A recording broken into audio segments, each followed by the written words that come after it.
Hello everyone, स्वागत है आपका एक बार फिर से मेरी नई वीडियो में। आज की इस वीडियो में हम नया चैप्टर स्टार्ट करने वाले हैं। चैप्टर का नाम है प्राकृतिक वनस्पति। ये चैप्टर आपकी क्लास 11 की सेकंड बुक जो है, जिसका नाम है भारत का भौतिक पर्यावरण, उस किताब का चैप्टर नंबर 5 है। आज के इस वीडियो में हम इसको पढ़ेंगे। ये चैप्टर हम 2 पार्ट्स में कवर करेंगे। आपकी जानकारी के लिए बता दूं, ये पहला पार्ट है, इसके बाद इसका सेकंड पार्ट आएगा।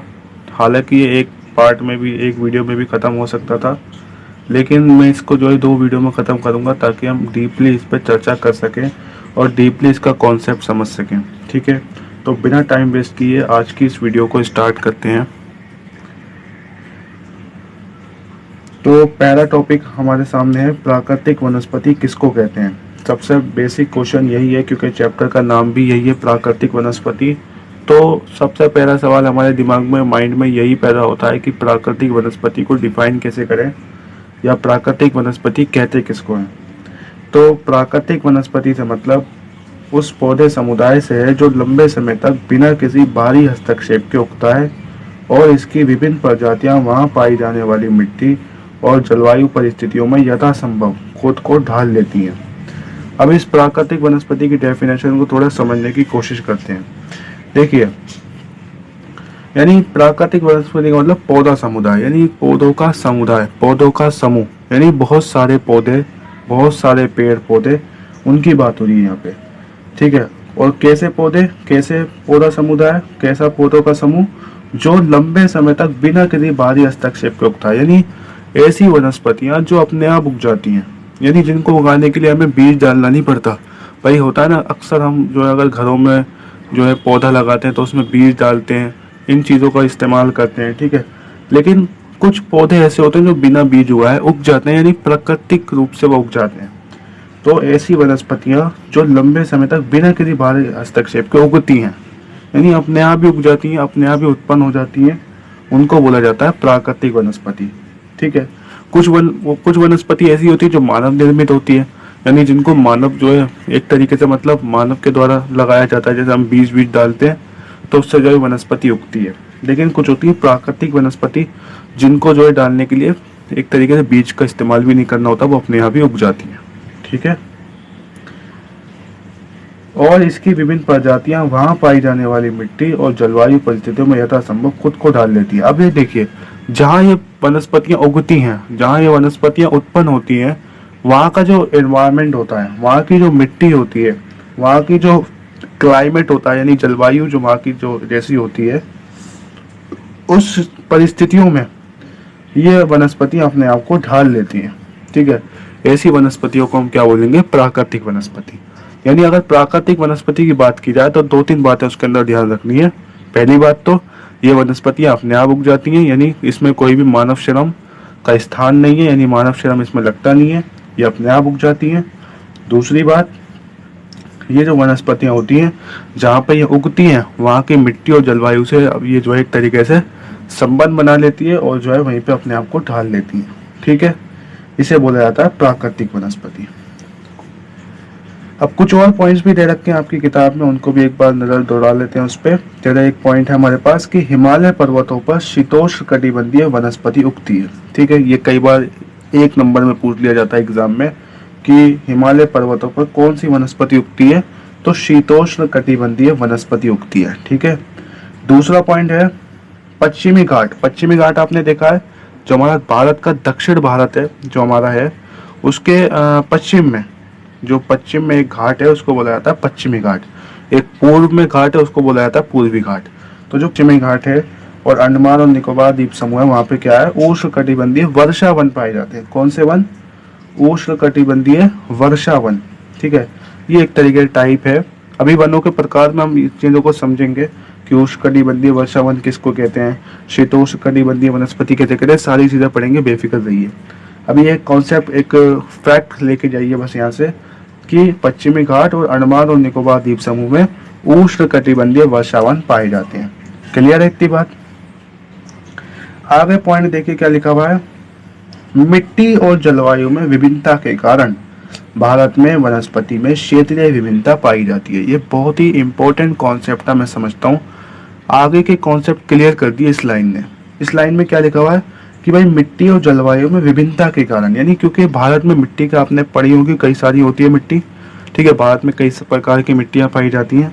तो अगर मिट्टी में विभिन्नता है, इसी तरह जलवायु में विभिन्नता है, भाई राजस्थान में बहुत ज़्यादा गर्मी है, हिमाचल में बहुत ज़्यादा ठंड है, ठीक है।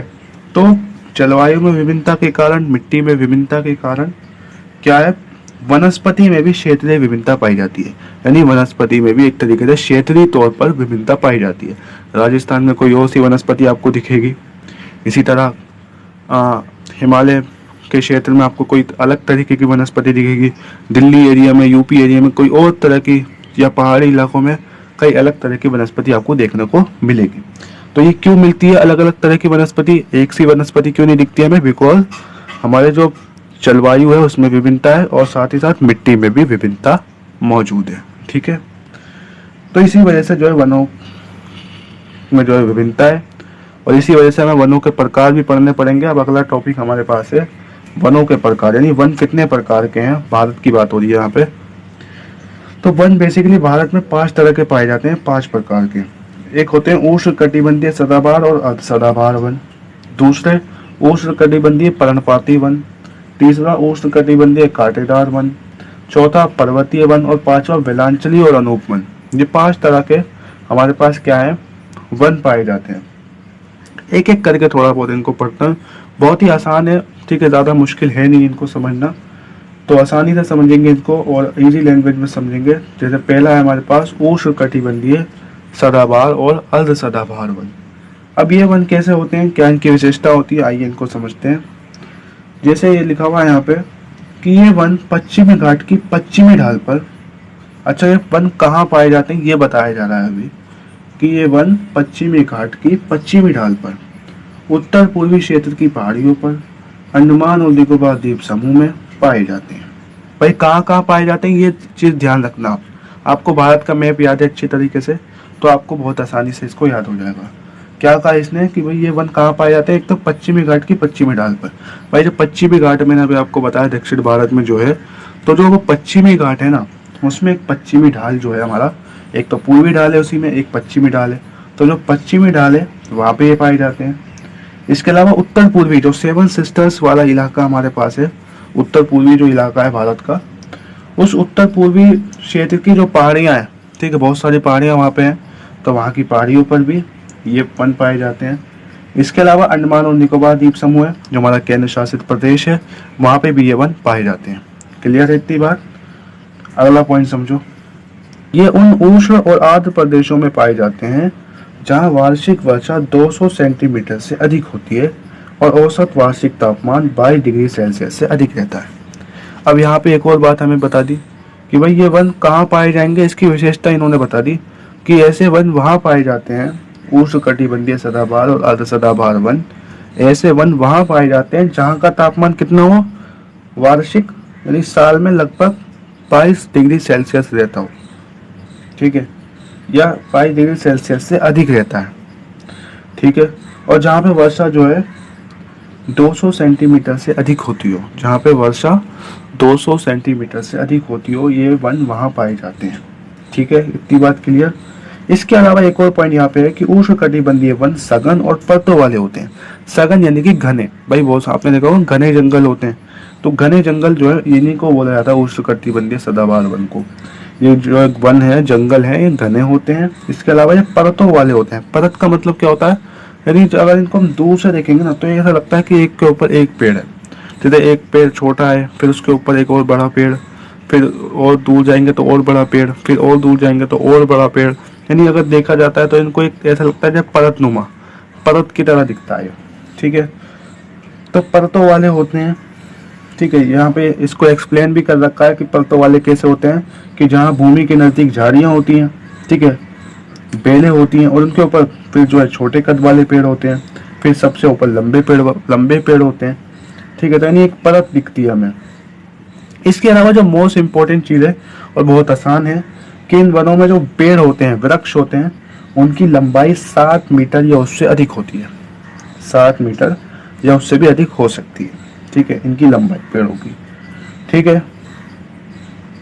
अब देखिए चूंकि इन पेड़ों में पत्ते झड़ने, फूल आने, फल लगने का समय अलग अलग है, इसलिए ये साल भर हरे भरे दिखाई देते हैं भाई, यानी हर साल भर जो है हरे भरे दिखते हैं, इसलिए इनको सदाबहार भी इसलिए कहा जाता है इन्हें।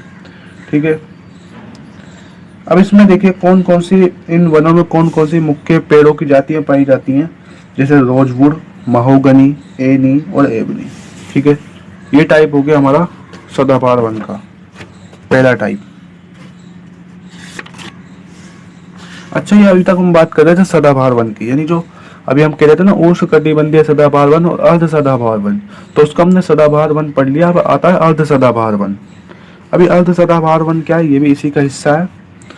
देखिए, अर्ध सदाबहार का मतलब जो एक तरीके से आधे हरे भरे होते हैं, आधे मतलब सूखे से होते हैं, अर्ध सदाबहार इसलिए इनको कहा जाता है। तो अर्ध सदाबहार वन जो है ये इन्हीं क्षेत्रों में, यानी जिन क्षेत्रों में सदाबहार वन पाए जाते हैं उन्हीं क्षेत्रों में ये भी पाए जाते हैं, लेकिन अपेक्षाकृत कम वर्षा वाले भागों में पाए जाते हैं। ठीक है भाई, पाए तो वहीं पे जाते हैं, अंडमान निकोबार पे, पश्चिमी घाट की पश्चिमी ढाल पर, ठीक है, और उत्तर पूर्वी पहाड़ियों पर वहीं पे पाए जाते हैं, लेकिन वहाँ पे जो जहाँ पे कम बारिश हो जाती है, जिस वजह से क्या होता है हरियाली थोड़ी कम हो जाती है, तो वहाँ पे ये जो है पेड़ पाए जाते हैं अर्ध सदाबहार। ठीक है, अब इसमें कौन कौन सी वृक्ष की प्रजातियां पाई जाती हैं, जैसे साइडर, होलक और केन। ठीक है, अब आता है दूसरा टाइप हमारे पास वनों का, वो है उष्णकटिबंधीय पर्णपाती वन। अब ये उष्णकटिबंधीय पर्णपाती वन क्या होते हैं, ये वन भारत में बहुत ज्यादा पाए जाते हैं। ये एक फैक्ट है हमारे पास, कई बार एग्जाम में पूछा जाता है कि भारत में सबसे ज्यादा कौन से वन पाए जाते हैं, तो उष्णकटिबंधीय पर्णपाती वन ये सबसे ज्यादा पाए जाते हैं कहाँ पे, भारत में। ठीक है, इतनी बात क्लियर। और इनको एक और फैक्ट है कि इन्हें मानसून वन भी कहा जाता है, मानसून वन भी कहा जाता है। ठीक है, अगला पॉइंट हमारे पास क्या है यहाँ पे, कि ये वन उन क्षेत्रों में पाए जाते हैं, कंडीशन बता दी हमें कि किन क्षेत्रों में पाए जाते हैं। ये वन उन क्षेत्रों में पाए जाते हैं जहाँ वार्षिक वर्षा यानी साल में 70 से 200 सेंटीमीटर जो है वर्षा होती है। भाई, मैंने सदाबहार वन की क्या विशेषता बताई थी वर्षा के बारे में, कि ऐसे क्षेत्र में पाए जाते हैं ये वन जहाँ पे 200 सेंटीमीटर जो है वर्षा होती है। ठीक है, लेकिन उष्णकटिबंधीय पर्णपाती वन कहाँ पाए जाते हैं, जहाँ पे वार्षिक वर्षा 70 से 200 सेंटीमीटर होती है। ठीक है, क्लियर है, 70 से 200 सेंटीमीटर। अब देखिए, जल उपलब्धता के आधार पर इन वनों को आर्द्र और शुष्क पर्णपाती वनों में विभाजित किया जाता है। अब इन्हीं वनों को ज्यादा कंफ्यूज होने की आपको जरूरत नहीं है कि इतने सारे वन समझ में नहीं आ रहा, आपको क्लियर रखना है भाई। जो उष्णकटिबंधीय पर्णपाती वन है उसको जो है दो टाइप्स में विभाजित किया जाता है, दो टाइप्स में बांटा जाता है। एक होता है आर्द्र वन और एक होता है शुष्क पर्णपाती वन। ठीक है, आर्द्र पर्णपाती वन और शुष्क पर्णपाती वन। क्यों बांटा गया इनको, जल उपलब्धता के आधार पर, क्योंकि कहीं बारिश ज्यादा होती है भाई, कहीं पे तो हो सकता है 200 सेंटीमीटर हो जाए, कहीं पे 70 सेंटीमीटर हो, क्योंकि यहाँ पे एक दे रखा है ना हमें माप कि 70 से 200 सेंटीमीटर होती है वर्षा, तो कहीं पे तो 70 होती होगी, 80 होती होगी, 100 होती होगी, कहीं पे 200 150 होती होगी। तो जल उपलब्धता के आधार पर वनों को दो भागों में बांट देंगे, एक आर्द्र पर्णपाती वन और एक शुष्क पर्णपाती वन। तो ये जो आर्द्र पर्णपाती वन है इन पे फोकस करो थोड़ा सा। आर्द्र पर्णपाती वन उन क्षेत्रों में पाए जाते हैं जहाँ पे वर्षा कितनी हो, 100 से 200 सेंटीमीटर। अब क्लियर हो गया होगा, आई होप क्लियर हो चुका होगा बिल्कुल, कि उन क्षेत्रों में पाए जाते हैं जहाँ पे 100 से 200 सेंटीमीटर वर्षा होती है। ठीक है, ये वन कहाँ पे पाए जाते हैं, उत्तर पूर्वी राज्य, जो उत्तर पूर्वी राज्य है वहाँ पे पाए जाते हैं। हिमालय का गिरिपथ है वहाँ पे पाए जाते हैं। पश्चिमी घाट के पूर्वी ढालों पर, पश्चिमी घाट के पूर्वी ढाल है, मैं जो है पूर्वी ढाल की बात कर रहा हूँ, पश्चिमी ढाल की नहीं। ठीक है, पूर्वी ढाल पे।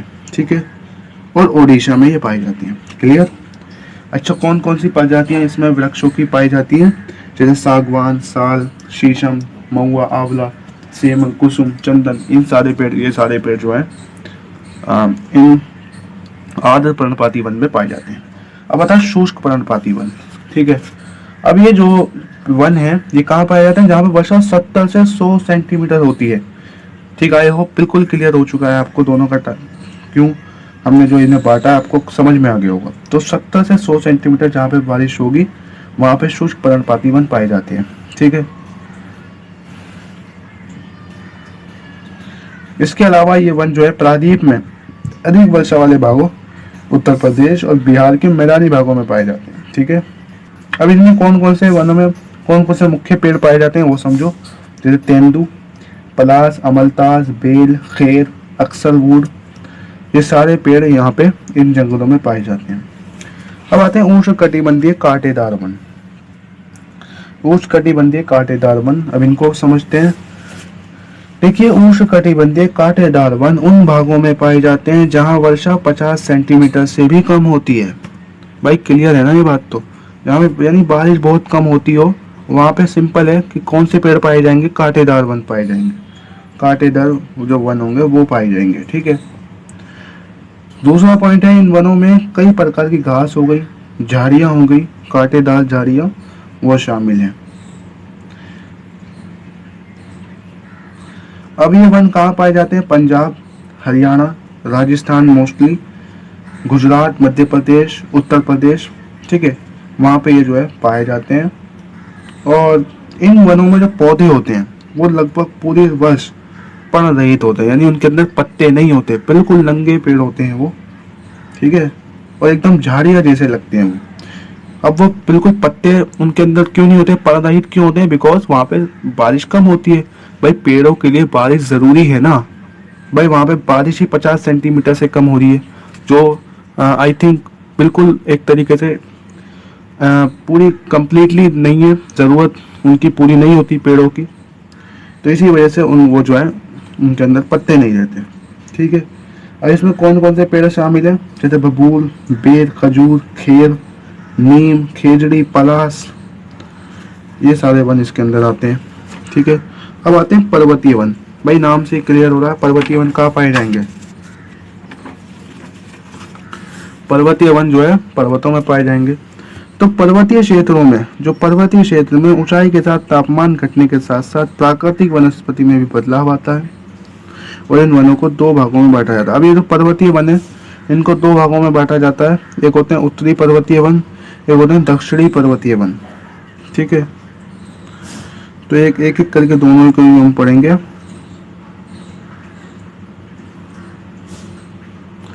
अगर हम उत्तर की बात करें, उत्तर यानी कि बात हिमालय की बात करें, सिंपल समझो, तो अगर हिमालय की बात करें तो वहाँ पे बहुत सारी वनस्पतियाँ पाई जाती हैं। ठीक है, तो अगर हिमालय के गिरिपथ में अगर देखा जाए, हिमालय के गिरिपथ जो है वहाँ में पर्णपाती वन पाए जाते हैं। इसके बाद अगर 1000 से 2000 मीटर की ऊंचाई पर देखा जाए, हिमालय की बात हो रही है, 1000 से 2000 मीटर की ऊंचाई पर देखा जाए हिमालय के, तो वहाँ पे जो है आर्द्र शीतोष्ण कटिबंधीय प्रकार के वन पाए जाते हैं। ठीक है, इसके अलावा 1500 से 1750 मीटर की ऊंचाई पर अगर देखा जाए तो व्यापारिक महत्व वाले चीड़ के वन पाए जाते हैं। ये कई बार एग्जाम में पूछा जाता है 1 नंबर में, तो चीड़ के वन पाए जाते हैं। ठीक है, के नाम है। ठीक है, अब आता है दक्षिण पर्वतीय वन। अब दक्षिण पर्वतीय वन से मेरा मतलब क्या है, जो दक्षिण भारत में पर्वत है वहां पे जो वन पाए जाते हैं उन वनों की बात हो रही है। ठीक है, तो दक्षिणी पर्वतीय वन में क्या है भाई, दक्षिण पर्वतीय वन मुख्यतः प्रायद्वीप के 3 भागों में मिलते हैं। एक है पश्चिमी घाट, एक है विंध्याचल और एक है नीलगिरी श्रेणियां, नीलगिरी पहाड़ियां। ठीक है, तो यहाँ पे जो है पेड़ पाए जाते हैं दक्षिण पर्वतीय वन में। ठीक है, अब आते हैं बेलांचली और अनूप वन, इनको मैंग्रोव वन भी बोला जाता है कई बार। तो बहुत सारे एरिया हैं जहाँ पे अनूप वन पाए जाते हैं, बेलांचली, मैंग्रोव वन पाए जाते हैं, और इसके 70% भाग पर चावल की खेती की जाती है।